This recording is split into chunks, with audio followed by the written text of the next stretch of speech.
Hello, I am Vivian McGrath from vivianmcgrath.com. And do let me know in the comments that you're here. Say hello. Let me know where you're from because it's always great to know who's listening. Today, I want to talk about the 3 things that repel high-value men or women. Because trust me, I have almost done that myself. And I've really learned what it is, the 3 things that really will repel. Because many women come to me and say, you know, I'm really tired. I've been struggling to find a relationship with somebody that is there for me. And I just don't know why. I just keep attracting the same sort of toxic types and repelling the high value men. And I just don't understand what it is. So, you know, the types that just have 0 sense that you have any needs, let alone that how to nurture them. You know, the ones who just talk the talk, but they don't walk the walk. So, you know, every time you think you have this breakthrough and you're starting to get close to them, then bam, the shutters come down, they pull away, and you sort of go into that cycle where they pull away, you think you don't know what you've done, you try and love them more, prove to them more that you're worthy of their love, to try to win their love back, and it's exhausting. It's really exhausting. And many women, you know, who keep attracting this type of relationship with people who just talk the talk but don't walk the walk, and are never there for them, unavailable to them, cannot nurture their needs, just won't let them get close to them. They just can't understand why they keep repelling the ones who are the opposite, you know, the ones who show up, who like you see your friends with, you know. Many say to me, you know, why can't I have a relationship like the one my friends have, you know, where they're with a partner who is really nice to them, respectful to them, who show up, who aren't threatened by their friends, and who just make them laugh. And it seems, you know, that they're in a relationship that's not hard work. It's effortless. It's fun. It's light. And they just don't understand why they seem to repel that sort of high value partner, but only attract the low value ones, the toxic ones. Well, let me tell you, I know exactly how, because I've had both. When I was young, all I seemed to attract was the really low value relationship and the relationships with guys who were just unavailable to me, over and over again. I mean, some were pretty fun. I mean, they weren't all toxic. I did have some quite fun relationships when I was young, but the common denominator between all of those when I was younger was that I just couldn't get close to them. You know, whenever we started to get close, they would throw this barrier up and they would pull away.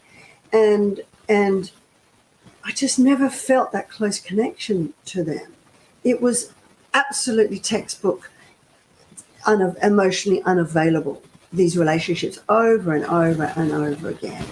And this culminated, they got worse with each relationship and culminated in the relationship in which it was really toxic and emotionally abusive, physically violent, and I almost lost my life in that. And then I realized something had to change, you know, and it took me a lot of courage and time to heal the wounds of those dysfunctional relationships that were just not healthy for me. But eventually I did, and I attracted a really high value man.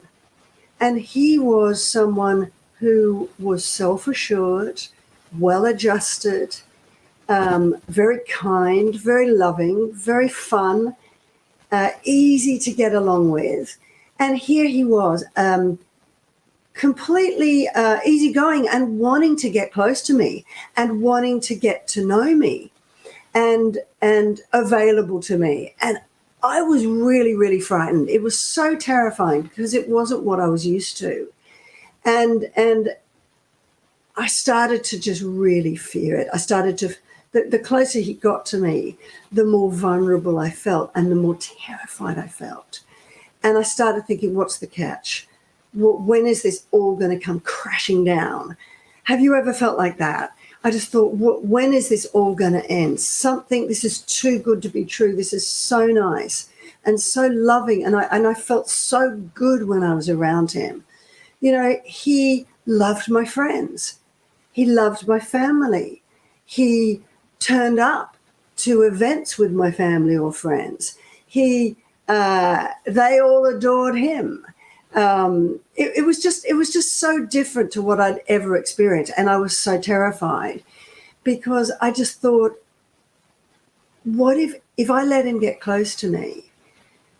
What if he sees me for who I am and rejects me? And I didn't realize that rejection was what I was so frightened of.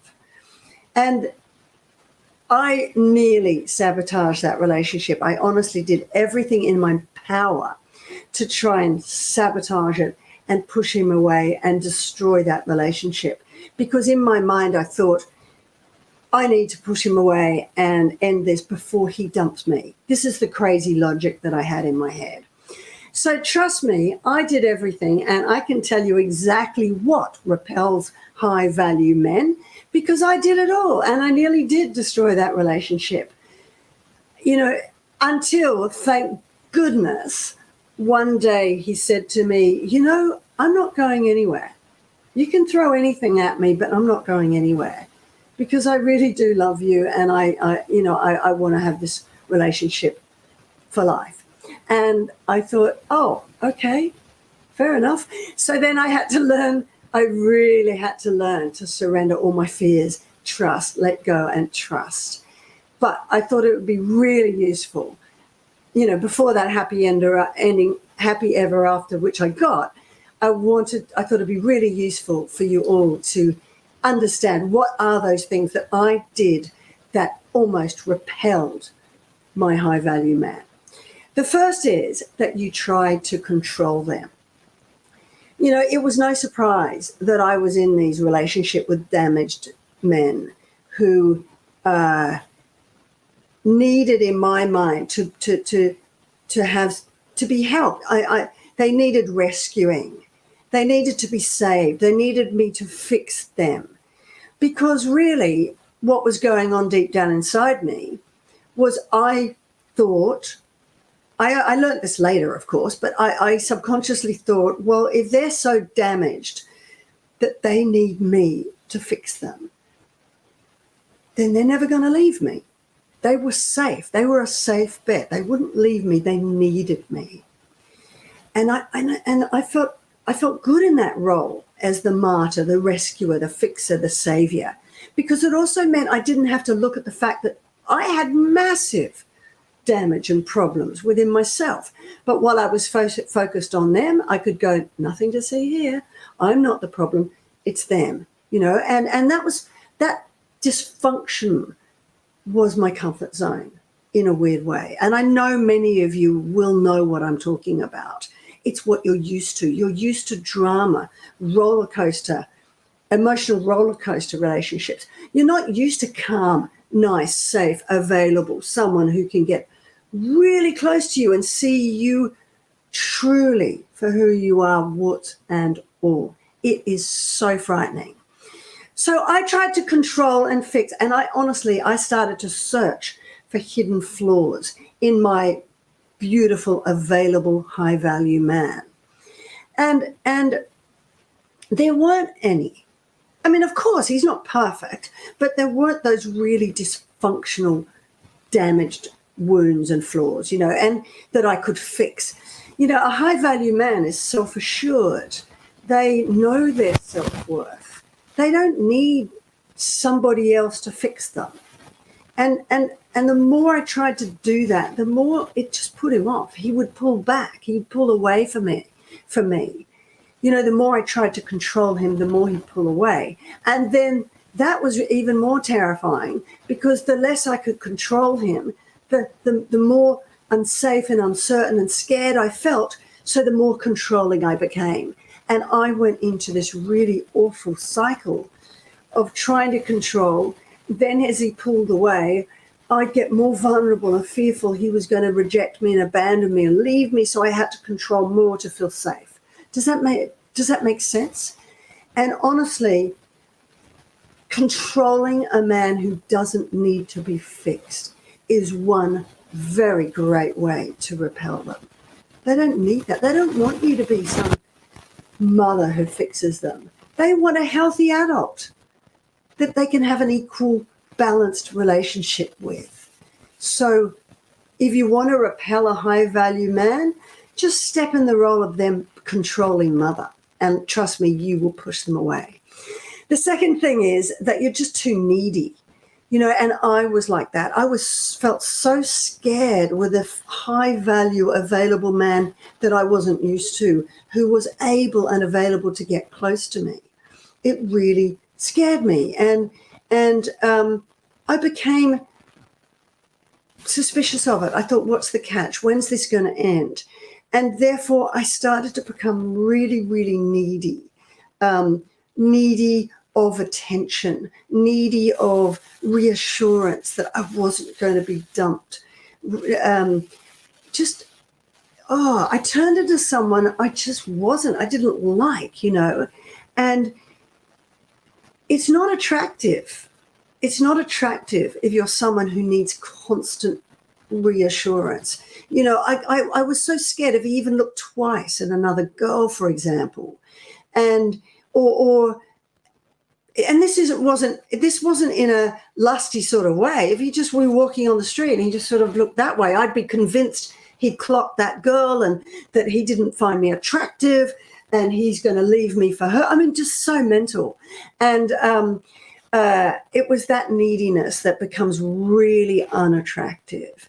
He was attracted to me in the first place because he saw me as an independent, strong, adventurous, fun sort of girl. He didn't see me as this needy, weak thing. And that started to put him off because that's not what he wanted. He wanted a healthy, self-assured woman who was high in self-worth, who valued herself because he valued me. So if a high-value man wants a relationship, they want a relationship with a high-value woman, a woman who values herself. They don't want some needy, scared little child. And that's what I became. And that did start to put him off. And then the third one was that you test them. And you start to, as I said, you test their love. You start to, it was really weird. I started to test him. I was so fearful of a relationship with somebody who was really wanting to get close to me and get to know me, warts and all. I was so scared of rejection that I started to notice that I reversed roles with my toxic ex, and I started to become toxic. And that wasn't me. I was like, where did this woman become who started to pick fights? I honestly would start to cause drama. All the traits I really hated in my ex, that he would create so much drama and pick fights and cause scenes as a way to just push me away. And then every time we got close, that's what would happen for him to push me away. And I started to do exactly that, where I started to pick fights with my gorgeous, lovely, kind, respectful, available man who didn't deserve that. Like, he wasn't doing anything. But I was imagining imagining that he was going to dump me. So I had to create the reason to dump him before he dumped me. That's how screwy my fear of vulnerability became. And I started to think it was testing him. It was in a really crazy way. It was saying, if I do this, will he stay? If I do that, another test, another fight, will he still love me. I was testing to see whether he really did love me, whether he really talked the talk and walked the walk or not. And my goodness, that is really unattractive. And that will push a high value person away because they don't want to be tested. They're there. They're showing you they're there. They're showing you they love you. They're showing you they don't just talk the talk and say it. They walk the walk. They show you. They're doing all that. So they don't need you to test them. They've proved it already. Does that make sense? So, I have a lot of women who say to me, I just don't understand why I repel these high value, beautiful, emotionally available men or women. I just don't get it because my friends don't, but I do. And all I attract is these toxic ones. So just have a think about that. There's three things that are that one, you might be, seeking out these damaged, unavailable men subconsciously because it gives you some sense of control. You feel in control when you're fixing them, rescuing them, and they need you. That makes you feel safe. Secondly, that you're really needy. You're frightened of vulnerability. You're frightened of a relationship with someone who's there for you, available and all that. So you're starting to need a lot more reassurance because you're always wondering what's the catch. And you become that needy little frightened girl, which repels high-value men who aren't scared by independent, strong women. That's what they want. They want an equal partner. Or third, that you're testing the boundaries all the time and they get tired of that, and this is not, I'm not about blaming you as being this victim of constantly repeating this pattern. The reason I do all these videos is absolutely to liberate you, because if you know what's going on and why this is happening, well, then you can change it. You have the power to change it. So if you are recognizing that you have this pattern where you seem to only ever attract toxic partners, and those nice, available, healthy, beautiful, nurturing, loving partners are just elusive to you, then do watch my free masterclass, How to Recover from Toxic Relationships, Fall Back in Love with Your Life, and Never Settle for Less ever again. Because in that, I go into this much more in depth, including the 5 mindsets you need to break this pattern once and for all and step into that high value woman that deep down inside you are, so that you can go on to only ever attract somebody that is worthy of you, not the other way around, that is worthy of you because you deserve better. So I hope that's helped. If it resonates with you, do drop me a comment in the comments below. I've put a link to my free masterclass in the description or the comments below. So do join me there. And if you really are ready and that free webinar really hits the nail on the head for you, then let's talk. You'll find out how to book a free call with me inside that webinar. All right, it's really good to be here, and I look forward to seeing you in my next video. Bye for now.